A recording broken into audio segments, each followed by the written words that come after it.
नमस्कार दोस्तों, ranker maker में आप लोगों का स्वागत है। और हम बात कर रहे थे आधुनिक भारत का इतिहास। ठीक है, आधुनिक भारत का इतिहास ये आपका for UPSC, UPPCS, MPPCS and BPSC के लिए एंड अदर वनडे एग्जाम्स के लिए भी आप देख सकते हैं। ये शॉर्ट नोट्स हैं, हम एनसीईआरटी है, विजन आईएएस, इन सारे चीज़ों को रीड करते हैं, उसी से शॉर्ट नोट्स बनाए रखे हैं प्री एग्जाम के लिए। ठीक है, आधुनिक भारत का इतिहास में हम ये पार्ट 8 है। कौन सा 8 है? क्योंकि इसके पहले हम लोग बात कर चुके हैं बहुत ढेर सारी। इसमें बात करते हैं गवर्नर और गवर्नर जनरल वायसराय। स्टार्टिंग में क्या रहता है? गवर्नर रहते हैं, फिर उन्हीं को गवर्नर जनरल बना दिया जाता है, फिर उन्हीं को वायसराय बना दिया जाता है। तो उन्हीं को सीक्वेंस लेके बात करते हैं। तो फर्स्ट बात करते हैं रॉबर्ट क्लाइव की। रॉबर्ट क्लाइव, इसको आप लोगों को मालूम होगा कि इसको ब्रिटिश साम्राज्य का भारत में, अगर भारत में बात करके जो संस्थापक माना जाता है ब्रिटिश साम्राज्य का, तो वो यही माना जाता है। कौन? Robert Clive. ठीक है, तो इसी के बारे में पहले बात करते हैं। ये बंगाल का प्रथम गवर्नर बनाया गया था। इसको सबसे बड़ा पॉइंट तो फिक्स यही है।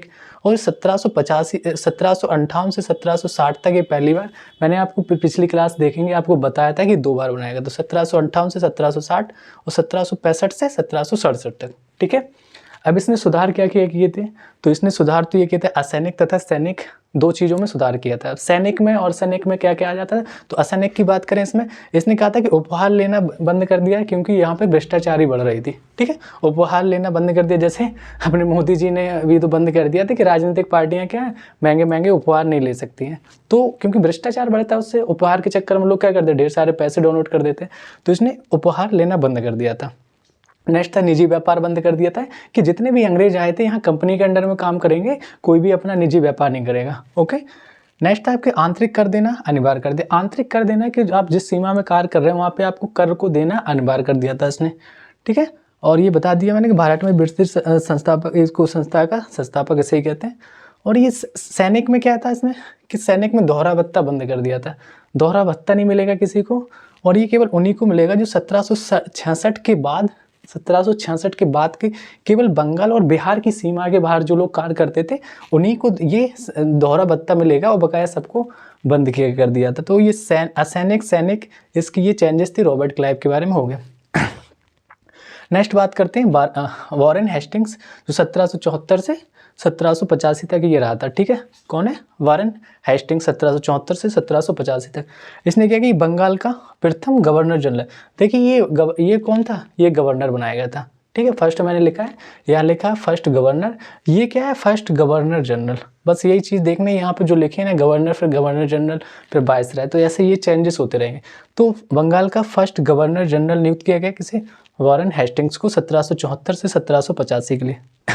इसने क्या किया? इसने प्रशासनिक सुधार के अंतर्गत बहुत सारी चीज़ें चेंजेस किए थे, कि 1772 में ये जो वो कोर्ट ऑफ डायरेक्टर्स के आदेश पर बंगाल में द्वैध शासन को समाप्त कर दिया था। क्या कर दिया था? जो आपका कोर्ट ऑफ सीओडी आया था, जिस कोर्ट ऑफ डायरेक्टर्स के में जो आदेश था, उसके अनुसार इसने बंगाल में द्वैध शासन समाप्त कर दिया। आदेश का महारानी विक्टोरिया भेजती थी। यहाँ पे क्या था कि इसने, हाँ ये क्वेश्चन ये रहता है, इसमें प्रशासनिक सुधार के लिए इसने बहुत सारे चीज़ किए थे, वो आपके हेस्टिंग्स थे। राजकीय कोषागार, जिनका जो राजकीय कोषागार था, ये मुर्शिदाबाद से इन्होंने कहाँ पे? कलकत्ता में शिफ्ट कर लिया गया था। ठीक है, जो जिसको हम राजकीय कोषागार, मतलब जहाँ पे राजस्व कलेक्ट होता है, कलेक्शन, तो मुर्शिदाबाद से कलकत्ता कर लिया था। फिर नेक्स्ट बात करते हैं जो रेगुलेटिंग एक्ट आया था 1773 में, उसके हिसाब से इसने क्या किया था? ब्रिटिश साम्राज्य द्वारा बंगाल में पहली बार कॉलेजिस्ट सरकार की व्यवस्था की गई थी। ठीक है, किसके द्वारा? 1773 के रेगुलेटिंग एक्ट के द्वारा ब्रिटिश साम्राज्य, मतलब जो भारत में ब्रिटिश साम्राज्य था, उससे बंगाल मतलब भारत में ही पहली बार कॉलेजिस्ट सरकार की व्यवस्था की गई थी। अब कॉलेजिस्ट सरकार क्या थी? इसमें 5 सदस्यों को नियुक्त किया गया था। 5 सदस्य, एक अध्यक्ष रहेगा, 4 अन्य सदस्य रहेंगे। एक जो अध्यक्ष था, उसमें अध्यक्ष कौन बन गया था? जो ये लेके आ रहा है वही बन जाएगा। तो आपके वॉरेन हेस्टिंग्स को यहाँ पे अध्यक्ष बना दिया गया था, 1+4 जिसे बोलेगा, और 4 अन्य सदस्य थे। ठीक है, और इसने जन प्रशासनिक की नींव रखी थी। एक पॉइंट ये कि जन प्रशासनिक की नींव किसने रखी थी? क्वेश्चन बहुत आता है, इसलिए इस पॉइंट को डाला हमने कि वॉरेन हेस्टिंग्स ने ही जन प्रशासनिक की नींव रखी थी। ओके, नेक्स्ट बात करते हैं 15 जनवरी 1784 में एशियाटिक सोसाइटी ऑफ बंगाल की स्थापना भी इसी ने की थी। किसने? वॉरेन हेस्टिंग्स ने किसकी स्थापना की थी? 1784 में एशियाटिक सोसाइटी ऑफ बंगाल की स्थापना की थी। नेक्स्ट हम बात करते हैं लॉर्ड कॉर्नवालिस। ठीक है। तो ये सीक्वेंस से चल रहे हैं। रॉबर्ट क्लाइव मैंने देख लिया, फिर वॉरेन हेस्टिंग देख लिया। अब बात करते हैं लॉर्ड कॉर्नवालिस, बहुत इनका भी अहम योगदान है इसमें। ये 30 जुलाई 1805 तक ये रहे थे, 1786 से और 1793 तक, और फिर ये 30 जुलाई 1805 तक इनका लास्ट था यहाँ पे, ठीक है। इस समय तक ये रहे थे, मतलब इनका कार्यकाल तो 1786 से 1793 और 30 जुलाई 1805 तक रहता है। ये 5 अक्टूबर 1805 को बंगाल का गवर्नर जनरल तक ये गवर्नर जनरल रहे थे। कब तक?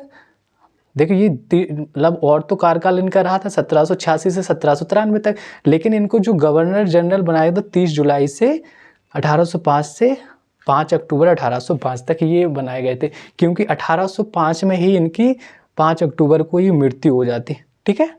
भारत में ही मृत्यु हो जाती है, और भारत में कहाँ पे ही हो जाती है इनकी मृत्यु? गाजीपुर में हो जाती है, और वहाँ पे ही इनकी क्या, उत्तर प्रदेश के गाजीपुर में, वहाँ पे ही इनकी कब्र बनाई गई है, ठीक है। वो मैंने लिखा नहीं, ये पॉइंट आप ओरल समझ सकते हैं। गाजीपुर उत्तर प्रदेश में, वहाँ पे इनकी कब्र बनाई गई है। तो ये लॉर्ड कॉर्नवालिस का सफाया हो गया। नेक्स्ट बात करते हैं लॉर्ड वेलेस्ली। तो वेलेस्ली का जो कार्यकाल था 1798 से 1805 ईस्वी तक। कब तक था? 1798 से 1805 ईस्वी तक किसका, आपका वेलेस्ली का कार्यकाल था, ठीक है। इसने सबसे बड़ा क्वेश्चन यही आता है कि सहायक संधि का प्रणाली लागू की थी, ठीक है। किसने की थी?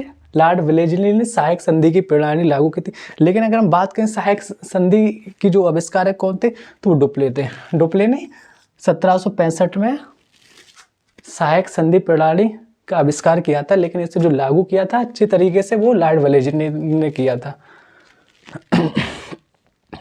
इसने क्या किया था, ये इसी संधि, सहायक संधि के अंतर्गत सर्वप्रथम जो राज था वो हैदराबाद को इसने 1798 में मिला लिया था। प्रथम जो राज था जो इसमें सहायक संधि के अंतर्गत मिला था। देखिए सहायक संधि की अगर बात करेंगे, सहायक संधि है क्या, अब इसको डिटेल में पढ़ना, देखना क्या है। मोस्टली यही है कि ये कहेंगे हम आपको सेना प्रोवाइड करेंगे, आपकी सहायता करेंगे, आप लोग मुझे कर दीजिए, पैसा दीजिए, इस टाइप का कुछ है, ठीक है। तो ये प्रथम जो राज था वो 1798 में हैदराबाद में मिला था इसमें। फिर इसके बाद बात करते हैं हम कि बसीन की संधि होती है। अब इसके बाद वैसे पहला मराठा सरदार भी बात करेंगे, लेकिन इसके पहले हम देख लेते हैं बसीन की संधि। बसीन की संधि दिसंबर 1802 में होती है। कब होती है? 1802 में दिसंबर में। किन किन के बीच होती है? ये पेशवा बाजीराव सेकंड थे और अंग्रेजों के बीच होती है। इसमें भी यही कहा जाता है कि आप लोग क्या करेंगे, अब हम बसीन की संधि में ये कहा गया था कि आप, अंग्रेजों ने कहा कि हम आपको सैनिक भेजेंगे। कितने सैनिक? इन्होंने कहा था कि हम आपको 60,000 सैनिक भेजेंगे, आप वार्षिक कुछ 26 लाख ऐसे कुछ पैसे थे, आप मुझे वार्षिक भेजना, ठीक है। बट ये सेना भी इतनी भेजते हैं, कहाँ से भेजेंगे, है तो वे भारतीय। तो यहाँ पे इसी हो जाए। फिर इसी को पहला जो मराठा सरदार था जिसने सहायक संधि को स्वीकार किया था, तो पहला मराठा सरदार कौन था? पेशवा बाजीराव सेकंड था, जिसने, देखिए मराठा की बात कर रहे हैं क्योंकि यहीं पे बसीन की संधि के बाद इन्होंने कहा था कि हम इसको स्वीकार करते हैं। तो पेशवा बाजीराव सेकंड ये मराठा सरदार था। किसी हम राज्य की बात करेंगे तो हैदराबाद था, जिसने 1798 में स्वीकार किया था। नेक्स्ट बात करते हैं लॉर्ड विलियम बेंटिंक, ठीक है, 5वें नंबर के आ गए हम। ये जुलाई 1828 में गवर्नर जनरल बना, ठीक है। जुलाई 1828 से लेके 1835 ईस्वी तक ये गवर्नर जनरल नियुक्त किया गया। इसके बहुत इंपॉर्टेंट काम थे, इसने बहुत अच्छी अच्छी चीज़ें भारत में जो थी उनको लागू कराया था। सती प्रथा थी, जैसे बाल का शिशु वध, बच्चियों का छोटे ही वध कर दिया जाना, सती प्रथा, इन चीज़ों को समाप्त करने की कोशिश की, समाप्त कराया। ठगी समाप्त की गई, जो ठगी होती थी, ठीक है। इसने कोर्ट ऑफ डायरेक्टर की इच्छा के अनुसार, किसके? कोर्ट ऑफ डायरेक्टर की इच्छा अनुसार भारतीय जो रियासतों के प्रति यथासंभव तटस्थ की नीति अपनाई। मतलब काम इसके थोड़े अच्छे हो रहे थे, किसके? जो भारतीय रियासतें थी उनके प्रति। क्यों? उसने कहा कि COD की इच्छा के अनुसार भारतीय रियासतों के प्रति यथासंभव तटस्थता की नीति अपनाई इसने, ठीक है। बात करते हैं कि 1831 में इसने मैसूर, ठीक है, 1834 में कुर्ग एवं कहार को अपने क्षेत्र में मिला लिया। किस किस को? 1831 में मैसूर को, 1834 में कुर्ग को इसने मिला लिया, ठीक है। और भारत में बेंटिंक का नाम ये सामाजिक प्रशासनिक के कारण याद किया जाए। मतलब अगर हम बात करें तो भारत में आज भी बैंटिंग का नाम याद किया जाता है, किस लिए? क्योंकि ये सामाजिक कार्य के लिए और प्रशासनिक कार्य के लिए, ठीक है, इसको याद किया जाता है। फिर 1863 में चार्टर एक्ट आया था, जिसमें क्या किया था, जो भारतीय प्रशासनिक को पूर्णतः केंद्रीकृत करने का प्रयास किया गया था। मतलब जो 1833 का चार्टर एक्ट आया, इसमें क्या किया, भारतीय की जितनी प्रशासनिक चीज़ें उनको केंद्रीकृत करने की कोशिश की गई, ठीक है। बंगाल के गवर्नर जनरल को भारत का गवर्नर जनरल नियुक्त कर दिया गया। देखो पहले केवल गवर्नर जनरल तो केवल बंगाल के क्षेत्र में थे, अब इसके बाद इसको क्या किया गया, इनको पूरे भारत में गवर्नर जनरल नियुक्त करने की व्यवस्था की गई। 1833 में लॉर्ड विलियम बेंटिंग ने भारत का प्रथम गवर्नर जनरल नियुक्त किया गया। किसे? यहीं पे लॉर्ड विलियम बेंटिंग को यहाँ पे 1833 में भारत का प्रथम गवर्नर जनरल नियुक्त कर दिया गया, ठीक है। इसने ही जो लॉर्ड विलियम बेंटिंग था, इसने ही एक कैप्टन स्लीमैन की नियुक्ति की थी। किसकी? कैप्टन स्लीमैन की नियुक्ति की थी। किस लिए नियुक्ति की थी? इनको इसलिए नियुक्ति की गई थी, आप ठगी को रोकें, ठीक है, भ्रष्टाचार को रोकें। इन चीज़ों को वॉच करने के लिए इनको भेजा गया था कि ये सब करोगे। ये ठगों के विरुद्ध थे, ठीक है। अब ये ठगों की बात करते हैं तो 1837 में ठगों का अंत किया गया, ठीक है। अभी इससे ये आगे की क्लास में बताएंगे कि कैप्टन सलीम की नीति के ही अनुसार क्या किया था। इन्होंने जैसे ठगी प्रथा को देखा, फिर इन्हीं की रिपोर्ट के अनुसार अवध जो था, इसको पहला जो राज था, इसको कुशासन के आधार पर मिला लिया गया था। वो नेक्स्ट क्लास में बताएंगे, क्योंकि इन्हीं की क्लास जो वो है ना, वो चीज़ें आगे चलेंगी, कैप्टन स्लीमैन की रिपोर्ट ही चलेगी। तो 1837 में ठगों का अंत हो गया। 1789 की घोषणा का बंगाल से दासों का निर्यात बंद कर दिया। मतलब यहाँ से बंगाल से दास विदेश भी भेजे जाते थे, आदमी दास बनाकर बेचे जाते थे। सो 1789 की घोषणा पर बंगाल से दासों का निर्यात बंद कर दिया गया। 1811 एवं 1823 में संबंधित कानून जो इसी से संबंधित दासों से संबंधित 1811 और 1823 में कानून बनाए गए कि अब दास प्रथा नहीं रहेगी, लोग मनुष्यों का इंसानों का व्यापार नहीं करें। 1833 में दास्ता के अधिक समाप्त कर दिया। मतलब दास्ता को ही समाप्त कर दिया। देखिए यहाँ से दासों का निर्यात हो रहा था, यहाँ पे दास्ता को बिल्कुल से शीघ्र बंदी कर दिया गया। 1843 में क्या होता है, ब्रिटिश भारत से दास्ता को अवैध घोषित कर दिया जाता। क्या कहा जाता है कि 1843 में कि ब्रिटिश भारत से जो दास्ता है वो अवैध है।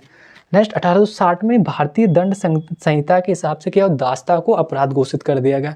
वो आज भी लागू है, जो हमारी आईपीसी चलती है, तो यही तो 1860 के हिसाब से चलती है, सीआरपी आईपीसी। तो ये भारतीय दंड संहिता दास्ता को अपराध घोषित कर दिया जाता है, ठीक है। ये सारी चीज़ें थी। अब देखिए और भी इसने चीज़ें बीच में आई थी। अब इसी को कैप्टन स्लीप की नीति रिपोर्ट को हम आगे नेक्स्ट क्लास में करेंगे, क्योंकि इसमें स्पेस इतना ही रहता है, बहुत सारी चीज़ें बतानी रहती।